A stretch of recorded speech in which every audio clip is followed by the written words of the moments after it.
बिस्मिल्लाहिर्रहमानिर्रहीम। अल्लाहुम्मा सल्ली अला मुहम्मदिन व आले मुहम्मद। अस्सलाम वालेकुम।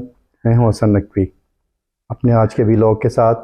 कल इमरान खान साहब ने जो अपना इंटरव्यू दिया कामरान खान को, जिसमें उन्होंने कहा कि पहले तो सैलाब पे उन्होंने बात की कि सैलाब में मुल्क का बहुत बुरा हाल है, हमारी मईशत पूरी तरह इफ़ेक्ट हो चुकी है और मुझे लगता है कि ये पाकिस्तान दिवालिया ना हो जाए, इस तरह की बातें की। और वो बिल्कुल दुरुस्त बातें हैं। पाकिस्तान की मईशत का वाकई बुरा हाल है और मुल्क इस वक्त मुल्क के तकरीबन तीसरा हिस्सा जो है वो सैलाब में डूबा हुआ है।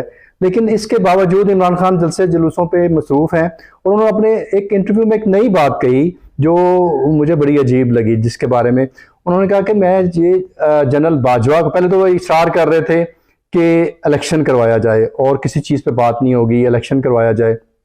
कल उन्होंने बात की कि आर्मी चीफ की जो तैनाती है वो अगली हुकूमत पे छोड़ दें और जनरल बाजवा को आप एक्सटेंशन मजीद दे दें ताकि नई हुकूमत आए और नए आर्मी चीफ का तगर्र हो। अब मसला ये यहाँ से ये पैदा होता है, क्या इमरान खान जो इस वक्त बिलाशुबा अवाम के सबसे मकबूल रहनुमा हैं और पाकिस्तान में वो उन्होंने कल ये भी कहा कि मैं 2 घंटे की कॉल दूं तो सड़कें भर सकती हैं, इसके बावजूद वो इसी चीज पे मौसर है कि कहीं से आर्मी चीफ जो हैं, आर्मी चीफ जनरल बाजवा, जिनकी उन्होंने पहले खुद उनको एक्सटेंशन पहले 1 साल की 3 साल की एक्सटेंशन खुद दी थी और उनके लिए उनको आइन में ऑर्डिनेंस के जरिए और फिर बाद में अमेंडमेंट करनी पड़ी थी, उसको सुप्रीम कोर्ट के कहने पर इतनी मुश्किल तरीके से उन्होंने उनको एक्सटेंशन दी थी।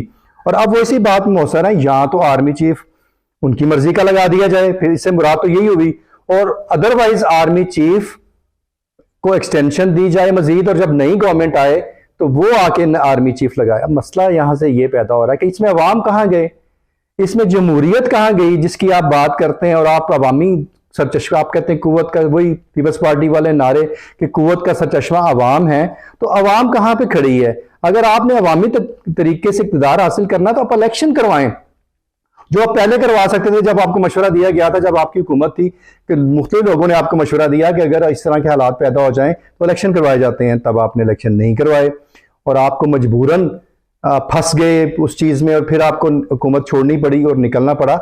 और यहाँ पे आप फिर वही बात ले आए हैं कि आर्मी चीफ, इसका मतलब है कि आपकी सियासत, वो जो कहने वाले कहते हैं कि पहले जनरल शुजा पाशा, फिर जनरल ज़हीरुल इस्लाम, और इसके बाद अब पता नहीं जनरल फैज़ और दूसरे आप जिनको भी आर्मी चीफ या आप DG ISI आप बनाना चाहें वो बना दिए जाएं, वो आपकी मदद करें और फिर आप हुकूमत में आएँ और उसके मुताबिक फिर आप हुकूमत में आएँ और उसके बाद जब आप फैसले करें और आपके फैसले गलत हो जाएं तो आप कहें कि आर्मी ये जो फैसले हैं न्यूट्रल्स ने करवाए हैं, और न्यूट्रल से मुराद फवाद चौधरी ने बड़ी क्लियरली कहा है कि न्यूट्रल्स से मुराद हमारी इस्टेब्लिशमेंट है, और इस्टेब्लिशमेंट ने ही जो चीफ इलेक्शन कमीशन का सबसे गलत फैसला हमसे करवाया वो करवाया, फिर एक्सटेंशन देना गलत था, वो लगाना गलत था, मुख्तलिफ चीज़ें करना गलत था। तो आप कहाँ खड़े हैं? आप अवामी सियासत करें। और इस वक्त मैंने तो अपने पहले ही व्लॉग्स में ये बात कह चुका हूँ कि मुझे इलेक्शंस कहीं नज़र नहीं आ रहे अभी फ़िलहाल, और आपको जो एक चीज़ दी गई है कि मार्च अप्रैल में इलेक्शन करवा दिए जाएंगे, आप उसके अब चक्कर में आके आप नई चीज़ें ले आए। और आपने कल एक और चीज़ कही है, मैं हुकूमत से भी बात कर सकता हूँ, तो आप इतना लोगों को पीछे लगा के इतना कुछ करने के बाद, इतने बड़े जलसे करने के बाद, अगर आपने यही स्टांस लेना है तो फिर तो वही चीज़ है कि सभी सियासत जैसे पहले करते आए हैं, वही लोग आपके पीछे आए हैं कि आप सियासत में कुछ चेंज करेंगे, आप अवाम की ताकत से हुकूमत में आएंगे और आप अवाम की ताकत से सब कुछ करेंगे। और अगर आपने इन्हीं चीज़ों से करना है तो फिर तो जो लोग पहले से कर रहे हैं वो काफ़ी स्मार्ट हैं और बहुत एक्सपर्ट हैं इस काम को करने में, उनको आप काम करने देते। 2013 से 14 से जो ये चीज़ शुरू हुई है तो शायद मुल्क का ये हाल ना होता। इसके बाद जब अहम चीज़ इस वक्त सबसे हो रही है कि पंजाब हुकूमत के लिए जो आपको ऊपर प्रेशर आ गया है कि आपको पता है कि इस इलेक्शन कमीशन का फैसला भी आने वाला है और पंजाब हुकूमत का मुस्तकबिल इंतहाई मखदूश है, इसलिए समझौते की बातें की जा रही हैं। और अच्छी बात है, मैं तो पहले दिन से इस चीज़ का हामी हूँ कि सियासतदानों को आपस में डायलॉग्स भी करना चाहिए।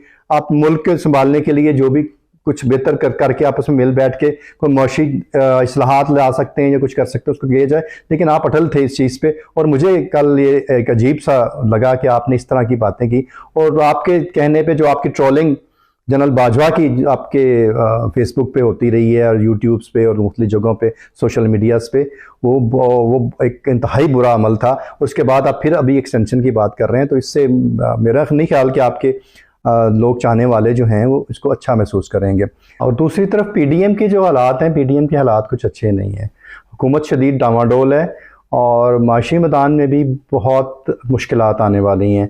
और इस वक्त डॉलर जो पीछे कुछ इम्पैक्ट डॉलर का आईएमएफ की डील की वजह से इम्पैक्ट आया था और डॉलर नीचे गया था, अब तेज़ी से डॉलर फिर ऊपर जा रहा है। मेरे ख्याल से डॉलर 250 रुपये के करीब ही ट्रेड करेगा और इससे नीचे आना बहुत मुश्किल रहेगा।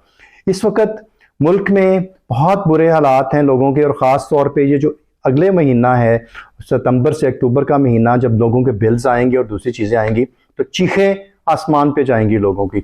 और पाकिस्तान के लोग जो इस वक्त एक फंसे हुए हैं महंगाई की दलदल में, वो मज़ीद इसमें धंस जाएंगे और हुकूमत चलाना बहुत मुश्किल हो जाएगा। सबसे बेहतर इस वक्त सिचुएशन ये है कि आप वाकई एक न्यूट्रल्स की को हुकूमत बनाएं, एक आप निगरान हुकूमत बनाएं जो टेक्नोक्रेट्स पे मुश्तमिल हो। वो 2 से 3 माह में मुख्तलिफ चीज़ें इलेक्शन के बारे में ट्रांसपेरेंट करने के लिए जो इस्लाह ज़रूरी है वो ऑर्डिनेंस के लिए की जाएँ, और फौरी तौर पर जितनी जल्दी से जल्दी हो सकता है मुल्क में जनरल इलेक्शन का इनकाद किया जा सके, ताकि इस मुल्क में पॉलिटिकल और दूसरी मुआशी स्टेबिलिटी आए, जिसकी वजह से मुल्क के हालात कुछ बेहतर हों। अदरवाइज़ लोग बहुत बुरे हालात में हैं। अब एक अंदर की खबर आपको ये बताता हूँ कि नवाज शरीफ साहब जिनके बारे में अक्सर ये सुनने में आ रहा है कि वो पाकिस्तान आ रहे हैं, पाकिस्तान आ रहे हैं, पाकिस्तान आ रहे हैं, नवाज शरीफ साहब अभी पाकिस्तान बिल्कुल नहीं आ रहे। और नवाज शरीफ साहब पाकिस्तान तब आएंगे जब आप उनकी मर्जी की सारी चीज़ें कर देंगे। वो इस चीज़ के इंतज़ार में है कि उनको जेल ना जाना पड़े, उनको कहीं और ना जाना पड़े, वो सारी चीज़ें उनकी मर्जी के मुताबिक हों और वो फिर पाकिस्तान आए। तो ये नहीं होने वाला।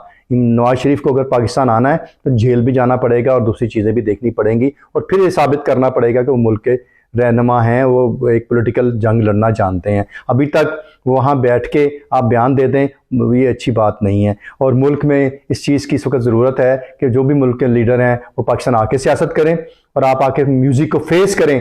जो भी आप मुकदमात हैं या दूसरी चीज़ें हैं, और जो एक नई हुकूमत बनती है जो निगरान हुकूमत होगी, उसके चाहिए कि वो मेरिट पे सारे केसों के फैसले करे, और सुप्रीम कोर्ट जो भी जितने केसेस हैं, नैब के जितने केसेस हैं, उन केसेस के बारे में फौरी बर वक्त फैसले किए जाएं, ताकि मुल्क एक पटरी पे चढ़े और यहाँ पे कुछ हो सके। अब कुछ MPAs जो अहम खबर का पंजाब की हुकूमत के बारे में है कि पंजाब की हुकूमत के आधे से ज़्यादा MPA, काफ लीग के 10 MPA हैं, उनमें से आधे से ज़्यादा MPA चौधरी शहजाद को अपनी हमायत का यकीन दिला चुके हैं।